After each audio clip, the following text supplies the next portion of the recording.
रेहड़ी पटरी का अतिक्रमण हटने के बाद भी लोगों को नहीं मिल रही राहत। अब जाम की समस्या से लोगों को हो रही परेशानी। ऑटो और ई रिक्शा से अस्पताल के बाहर लग रहा जाम।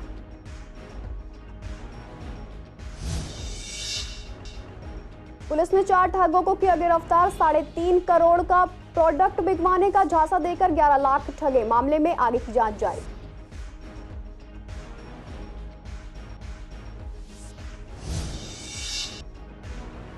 पूर्वी दिल्ली में चलाया गया बीजेपी का सदस्यता अभियान। अभियान में पूर्व केंद्रीय मंत्री स्मृति ईरानी रही मौजूद। कार्यक्रम में बीजेपी के कई कार्यकर्ता भी रहे शामिल।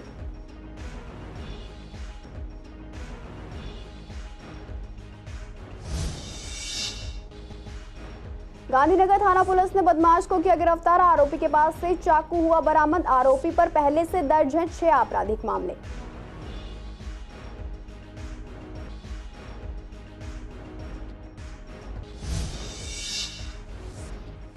झिलमिल का क्लब किया गया सील। पूरे इलाके में है दहशत का माहौल। पुलिस कर रही अन्य आरोपियों की तलाश।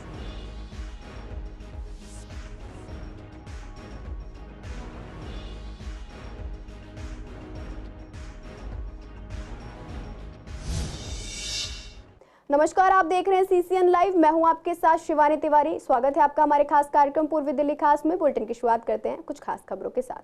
पूर्व दिल्ली के सबसे बड़े अस्पताल गुरु तेग बहादुर अस्पताल के बाहर से रेहड़ी पटरी वालों का अतिक्रमण हटा दिया गया है, लेकिन अब ई रिक्शा और ऑटो चालकों के जमावड़े से लोगों को परेशानी हो रही है। बता दें, जब हमने प्रशासन द्वारा अतिक्रमण हटाए जाने के बाद आज अस्पताल के बाहर का जायजा लिया तो पाया कि अस्पताल के बाहर से रेहड़ी पटरी को तो हटा दिया गया है, लेकिन अस्पताल के गेट नंबर 7 के बाहर खड़े ई रिक्शा और ऑटो की वजह से जाम की समस्या अभी भी बरकरार है। समस्या पर अस्पताल आए तीमारदारों और मरीजों का कहना है कि अस्पताल की कैंटीन सुचारू रूप से नहीं चल रही है, जिसके चलते बाहर से रेहड़ी पटरी से खाना खाते थे वह भी बंद हो गया है और जाम की समस्या भी बढ़ गई है। हालांकि पहले के मुकाबले अब काफी राहत है। पहले हमेशा जाम लगा रहता था, अब जब ये ऑटो और ई रिक्शा आकर खड़े होते हैं तभी जाम लगता है। बढ़िया आज इस तरीका जरूरी है। इसके कारण क्या रोड भी जाम रहता है हमेशा, और इससे क्या बेकार खाना मिलता है। सिर्फ कैंटीन हो बढ़िया मिलेगा, ये तो 10 रुपया 20 रुपया के चक्कर में सब सेहत खराब करवा देते हैं। ये बात कहना चाह रहे हैं, मेरा पेशेंट यहाँ था, अभी यहाँ से ट्रांसफ़र हो गया। यहाँ पानी है नहीं बिल्कुल भी, पूरी बिल्डिंग में। फिर मॉल ले पानी नहीं है, किसी ट्यूब में पानी नहीं है बिल्कुल भी। इमरजेंसी में बिल्कुल भी पानी नहीं है। बता मॉल ले कहाँ भी 20 रुपये की शीशी दे। नहीं, अब जाम उम तो नहीं लगता, बढ़िया है, कोई दिक्कत नहीं है। कितना फर्क पड़ा रेहड़ी पटरी हटने से? जरा काफ़ी फर्क पड़ा, कोई दिक्कत वाली बात नहीं है। काफ़ी राहत है। मुझे तो समझ में नहीं आया कि हम वहीं हैं। हाँ, तो काफ़ी राहत है मतलब, लेकिन ये है खाने पीने वालों की थोड़ी बहुत दिक्कत होती होगी। जो हॉस्पिटल से भूखे होके आए हैं तो उन्हें कुछ खाना पीने को मिल जाता था, अब मुश्किल पड़ता होगा। अरे राहत तो ये रिक्शे वाले नहीं होने देते, रेहड़ी पटरी वाले बेचारे पीछे रहते हैं। रोजगार खराब होया पड़ा है और हम लोग खाने के लिए भूखे मर रहे हैं। अंदर कैंटीन में कुछ खाने को है नहीं। गोल कैंटीन बंद कर रखी इन्होंने, कुछ खाने को मिलता नहीं सर। नहीं है सर, रेहड़ी पटरी वाला 20-20 रुपये भरपेट खिला देते तो कम से कम पेट भर जाता गरीबों का। उत्तर पूर्वी दिल्ली की साइबर पुलिस की टीम ने अंतर्राष्ट्रीय बाजार में प्रोडक्ट बिकवाने के नाम पर ठगी करने वाले गैंग का भंडाफोड़ करते हुए 4 चीटर को गिरफ्तार किया है। बता दें, आरोपी न्यू अशोकनगर इलाके में फर्जी कॉल सेंटर खोलकर लोगों के साथ चीटिंग किया करते थे। इसी को लेकर उत्तर पूर्वी दिल्ली के डीसीपी डॉक्टर जॉयन टेकी ने बताया कि गिरफ्तार आरोपी की पहचान कुलदीप जोशी, दीपक जोशी, आदर्श और जमशेद अंसारी के तौर पर हुई है। डीसीपी ने बताया कि करावल नगर में रहने वाले एक कारोबारी ने 11 लाख की चीटिंग की शिकायत दर्ज कराई थी। शिकायतकर्ता ने बताया कि अंतर्राष्ट्रीय बाजार में उसके प्रोडक्ट को सूचीबद्ध कराने के नाम पर उसे 11 लाख रुपए ठग लिया गया। चीटर ने उसे 3.5 करोड़ का प्रोडक्ट बिकवाने का झांसा दिया और अलग अलग डॉक्यूमेंटेशन के नाम पर 11 लाख रुपए ठग लिए। इस शिकायत पर मुकदमा दर्ज कर जांच शुरू की गई है। टेक्निकल सर्विलांस के आधार पर न्यू अशोकनगर इलाके से 4 चीटर को गिरफ्तार कर लिया गया है। मामले में पुलिस आगे की जांच कर रही है। पूर्वी दिल्ली के झिलमिल इंडस्ट्रियल एरिया में सोमवार को बीजेपी का सदस्यता अभियान 2024 जोर शोर से दिल्ली में चल रहा है। इसी क्रम में पूर्व केंद्रीय मंत्री स्मृति ईरानी और केंद्रीय राज्य मंत्री हर्ष मल्होत्रा ने कार्यक्रम में भाग लिया। आपको बता दें, बीजेपी का सदस्यता अभियान 1 करोड़ से ज्यादा लोगों को जोड़ चुका है और इसी क्रम में आगे की ओर बढ़ने के लिए दिल्ली में जगह जगह कार्यक्रम का आयोजन भी किया जा रहा है। इस कार्यक्रम में बीजेपी के कई कार्यकर्ता भी शामिल रहे हैं। माननीय प्रधानमंत्री श्री नरेंद्र मोदी जी को पहला सदस्यता दिलाते इस अभियान की शुरू करती है। हमारा संविधान है, हर 6 साल बाद हमारी सदस्यता रिन्यू होती है और 3 साल बाद एडिशन होती है। आपको याद होगा पिछली बार हमारे 18 करोड़ से ज़्यादा था, इस बार इस चरण में 10 करोड़ से प्लस रखा है। इसी तरह के जितने भी हमारे केंद्रीय नेता हैं वो सब हर जिलों में जा रहे हैं। माननीय स्मृति ईरानी जी पूर्व केंद्रीय मंत्री हैं, वो आज हमारे शाहदरा जिला में आज पधारी है। कार्यकर्ताओं से वो बात करी, जो हमारे त्रिदेव हैं, शक्ति केंद्र प्रमुख है त्रिदेव और ऊपर के कार्यकर्ता, उन सबको संबोधित करेगी। गांधीनगर थाना पुलिस ने बदमाश को गिरफ्तार किया है। गिरफ्तार आरोपी के पास से चाकू बरामद हुआ है। बता दें, शाहदरा जिले के डीसीपी सुरेंद्र चौधरी ने बताया कि गिरफ्तार आरोपी की पहचान काले के तौर पर हुई है। डीसीपी ने बताया कि गांधीनगर थाना की टीम यमुना खादर में गश्त कर रही थी। इस दौरान एक संदिग्ध युवक की तलाशी ली गई तो उसके पास से चाकू बरामद हुआ, जिसके बाद आरोपी के खिलाफ आर्म्स एक्ट के तहत मुकदमा दर्ज कर उसे गिरफ्तार कर लिया गया। बता दें, आरोपी पेशेवर अपराधी है, उसके खिलाफ 6 आपराधिक मामले पहले से दर्ज हैं।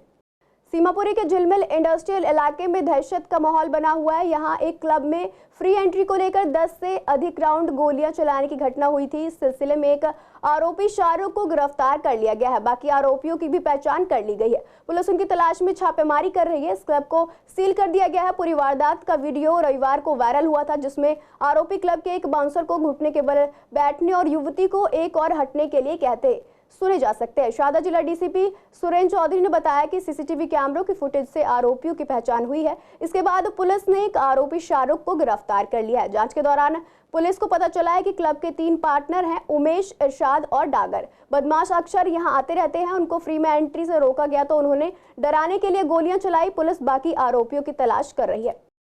दिल्ली राज्य विधिक सेवाएं प्राधिकरण की तरफ से 14 सितंबर को दिल्ली के सभी कोर्ट परिसर में राष्ट्रीय लोक अदालत का आयोजन किया जाएगा। लोक अदालत सुबह 10 बजे से शाम 4 बजे तक होगी। यह साल की तीसरी राष्ट्रीय लोक अदालत होगी। इसमें 31 मई 2024 तक के पेंडिंग ट्रैफिक चालान का ही निपटारा किया जाएगा। ट्रैफिक चालान के अलावा लोक अदालत में आपराधिक कंपाउंडेबल मामले, वैवाहिक विवाद, धारा 138 NI अधिनियम के तहत चेक बाउंस, भूमि अधिग्रहण के मामले, धन वसूली के मामले, मोटर दुर्घटना दावा मामले, राजस्व मामले, दूसरे अन्य दीवानी मामले, बिजली पानी के बिल के मामले, श्रम विवाद के मामलों को भी निपटाया जाएगा। बता दें कि दिल्ली में 7 कोर्ट परिसर में 11 जिला अदालतों का संचालन किया जाता है। इसके लिए ट्रैफिक लोक अदालत की 180 बेंच बनाई गई है। प्रत्येक बेंच को 1000 चालान को निपटाने का निर्देश दिया गया है। शकरपुर के उपाध्याय ब्लॉक में सीवर ओवरफ्लो की समस्या बढ़ गई है। बता दें, पिछले 1 महीने से इलाके में सीवर ओवरफ्लो होने के कारण गंदा पानी पूरी गली में भरा रहता है, जिससे आम जनता का गली से निकलना भी मुश्किल हो गया। नालियों में भी पानी ऊपर तक आ गया, जिसकी सफाई पर कोई ध्यान नहीं दे रहा है। इस पर स्थानीय निवासियों का कहना है कि सीवर ओवरफ्लो होने से घरों के आगे गंदा पानी बह रहा है। बदबू से लोगों का रहना भी मुश्किल हो गया है। कई बार शिकायत के बाद भी प्रशासन ने अभी तक कोई एक्शन नहीं लिया है। साथ ही समस्या को लेकर लोगों ने LG को लेटर भी लिखा है, लेकिन अभी तक इस समस्या का कोई समाधान नहीं हुआ है। भाई साहब, यहाँ तो नर्क बना हुआ है। 2 महीने हो गए भाई साहब, कोई सुनवाई नहीं है। जगह जगह बोल दिया सबको, लेकिन कोई सुन के राजी नहीं है। क्या करें, बहुत जीना दूबर हो रखा है। और सीवर की तो इतनी बुरी हालत है, ना सफाई वाला आता है, ना कोई झाड़ू पोछे वाला आता है यहाँ गली में। विधायक के पास जाते हैं, बोलते हैं नगर सेवक के पास जाओ, नगर सेवक काम नहीं हो रहा। यह 12 दिन हो गए कम से कम। कई शिकायत करी है, काफ़ी कर ली शिकायत है, फ़ोन भी कर लिया, वीडियो कॉल भी बना के दे दिया। और पूरा मोहल्ला परेशान है, बच्चे परेशान हैं, स्कूल जाने वाले बच्चे परेशान हैं। उन्होंने एक भी बंदा नहीं आया, 1 हफ्ता हो गया। मेरा नाम है जगमोहन। कितने दिन से आ रही है दिक्कत ये बाबू 2-3 हफ्ते हो गए इसको। कहीं शिकायत करी है? इतना बदबू आ रही है, इतना पानी जा रही है, सीवर में से खूब निकल के आ रही है। अरे इतनी कंप्लेन करा दी, कोई आके राजी नहीं हो। यहाँ मैं कहाँ जाऊँ, मेरा कोई है नहीं करने वाला है। लाख 1.5 लाख सैलरियाँ ले रही है और गली में नरक मचा के रखा हुआ है। इनको जरा भी तमीज नहीं है। भैया कोई इंसान रहते, कोई जानवर तो रहते नहीं। उत्तर पूर्वी दिल्ली के ज्योति नगर इलाके में छोटे बच्चों को बीड़ी पिलाने से रोकना 12वीं कक्षा के छात्र को महंगा पड़ गया। आरोपी 9वीं कक्षा के छात्र ने छुट्टी के बाद अपने दोस्तों के साथ मिलकर 17 साल के अशरफ खत्री पर कांच की बोतल से हमला कर दिया। चेहरे और पेट में बोतल लगने के बाद अशरफ को जीटीबी अस्पताल ले जाया गया, वहां उसका इलाज हुआ। पुलिस ने अशरफ खत्री का बयान लेकर आरोपी छात्रों के खिलाफ मामला दर्ज कर उनकी तलाश शुरू कर दी है। बता दें, अशरफ परिवार के साथ ज्योति कॉलोनी में रहता है। वह ज्योति नगर के एक सरकारी स्कूल में 12वीं कक्षा का छात्र है और छात्र एडवाइजरी बोर्ड का सदस्य भी है। शुक्रवार को स्कूल का एक छात्र छोटी कक्षा के छात्र को बीड़ी पिला रहा था। अशरफ ने उसे मना किया। इसी बात पर दोनों के बीच बहस हो गई। शाम को स्कूल की छुट्टी हुई तो अशरफ अपने दोस्त के साथ घर लौटने लगा। वेस्ट ज्योति नगर पहुंचने पर आरोपी छात्र ने अपने दोस्तों के साथ मिलकर अशरफ को जबरन रोक लिया। पहले अशरफ के साथ मारपीट की, इसके बाद आरोपी ने उस पर टूटी कांच की बोतल से हमला कर दिया। चेहरे और पेट पर बोतल लगने से अशरफ जख्मी हो गया। दोनों दोस्त उसे जीटीबी अस्पताल ले गए, वहां उसके परिजन पहुंचे। पुलिस ने अशरफ का बयान लेकर मामला दर्ज कर आरोपी छात्र की तलाश शुरू कर दी है। पुलिस घटनास्थल के पास लगे सीसीटीवी कैमरों से मामले की छानबीन कर रही है। दिल्ली विश्वविद्यालय छात्र संघ के चुनाव की घोषणा हो चुकी है। हालांकि अभी चुनाव को लेकर कॉलेज के गलियारों में चहल पहल नहीं नजर आ रही है, लेकिन पदों पर नामांकन दाखिल होते ही चुनाव के लिए प्रचार तेजी से शुरू हो जाएंगे। बता दें, चुनाव को लेकर जब हमने पूर्वी दिल्ली के विवेकानंद महिला कॉलेज और श्यामलाल कॉलेज के स्टूडेंट से बात की तो उन्होंने बताया कि 27 सितंबर को वोटिंग होनी है, जिसके लिए 17 तारीख को नामांकन दाखिल किया जाएगा और 18 को फाइनल लिस्ट आ जाएगी। इसके बाद एबीवीपी और एनएसयूआई की पैनल लिस्ट सामने आते ही चुनाव के लिए प्रचार जोरों शोरों से शुरू हो जाएगा। वहीं एबीवीपी स्टूडेंट ने बताया कि फिलहाल अभी क्लासेस में जाकर स्टूडेंट से बात की जा रही है और उन्हें पार्टी द्वारा तैयार किए गए मैनिफेस्टो के बारे में भी बताया जा रहा है।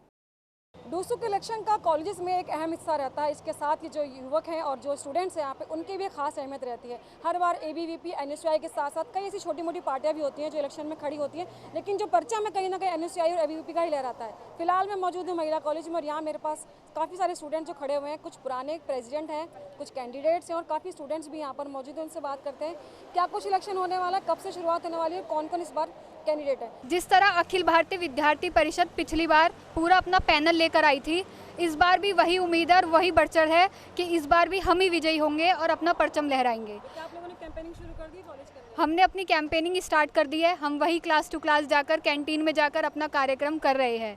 वो परिषद जो साल के 365 दिन काम करती है, छात्र हित में, राष्ट्र हित में तथा समाज हित में वो सदैव कार्यरत रही है। इस बार भी विवेकानंद महाविद्यालय में अखिल भारतीय विद्यार्थी परिषद अपना परचम पूर्ण रूप से लहराएगी। उसमें भी टाइम लगेगा क्योंकि अभी उसकी नॉमिनेशन की डेट आई है 19 सितंबर। तो 19 सितंबर को फिर हमें फॉर्म मिलेगा। हमारे 7 कैंडिडेट होंगे जिन्हें हम अपने तरफ से लड़ा रहे हैं। फिर उसको 19 तारीख को अपना फॉर्म वगैरह भर के फिर 10 दिन तक हम अपने अच्छे से कैंपेनिंग करेंगे और अपना अच्छा करेंगे। मैं तो जैसे भी फर्स्ट ईयर हूँ, अभी मैं सब देख रही हूँ कैसे है। एबीवीपी का जैसे मैंने देखा है वो हमेशा 365 दिन काम करते हैं। यहाँ पे जैसे एबीवीपी ने काफ़ी काम करा, जैसे कैंटीन रीओपन हुआ है, वेंडिंग मशीन्स आई है, डिस्पोजल ग्लासेस वगैरह, और ये सब अभी काम जैसे मैंने भी देखा है तो एबीवीपी पे अच्छा काम करती है। हम सभी कॉलेज की सोसाइटी जिनको हमेशा फ़ंड की चिंता रहती है और हमेशा फ़ंड नहीं मिलता है, उनके लिए काम करने की भरपूर कोशिश करेंगे। कैंटीन को इम्प्रूव करने की कोशिश करेंगे। हमारे कॉलेज में एनसीसी जो है छात्राओं के लिए वो ज़रूर आना चाहिए, क्योंकि पास में श्यामलाल कॉलेज है, उसमें बॉयज़ के लिए है पर गर्ल्स के लिए एनसीसी नहीं है। सबसे पहले तो हमारे कॉलेज में सेफ्टी के लिए हम अपने कॉलेज प्रेमिसेस में कैमरास करवाएंगे, क्योंकि हमारे कॉलेज में आगामी कई दिन ऐसे थे जिनमें हमें देखने में आया था कि लड़कियों के साथ बहुत लड़के स्टॉक करके जाते थे लड़कियों को इसी गेट पे। हमने बहुत कंप्लेंट्स करी लेकिन प्रिंसिपल मैम इसके ऊपर कोई एक्शन नहीं ले रही है। नहीं, हमने इसके लिए बहुत बड़ा प्रोटेस्ट भी करा था लेकिन इसके ऊपर कोई कार्रवाई नहीं हुई है। तो हम ये चाहते हैं कि अब हम इसके लिए फिर से एक प्रोटेस्ट करें और हम कैमरास प्रोवाइड कराएंगे। गर्ल्स की सेफ्टी के लिए सबसे पहले काम करें। हाँ, हम कैंपेन स्टार्ट कर चुके हैं क्लास टू क्लास। अभी खुले में नहीं हुई है लेकिन जल्दी ही हम वो स्टार्ट कर देंगे। माहौल कुछ कैंपेनिंग उतनी हो नहीं रही है अभी। इवन व्हाट्सएप ग्रुप चैट्स में कुछ इतना कह नहीं रहा है, तो एक्चुअली कोई आइडिया भी नहीं कि इलेक्शंस होने भी वाले हैं। नॉर्थ कैंपस में जैसे होता है, लेकिन इस कॉलेज में तो इतना कुछ ऐसे हाइप है नहीं। अभी माहौल मतलब काफ़ी वो इस चीज़ को लेके वक्त अप है कि कैसा करना है मतलब इलेक्शंस वगैरह, बट इतना कुछ वो बता नहीं रहे हैं। बट हाँ, स्टार्ट होगा बट थोड़ा सा टाइम लगेगा। इलेक्शंस को लेके तैयारी देखिए चालू हो चुकी है। बच्चे भी तैयार हैं, जो कैंडिडेट्स लड़ना चाह रहे हैं वो सब भी तैयार हैं और पूरा जोश है। अपोजिशंस की तरफ से भी सब लोग बिल्कुल अच्छे से तैयार हैं। मतलब इस बार इलेक्शन थोड़ा भारी होगा।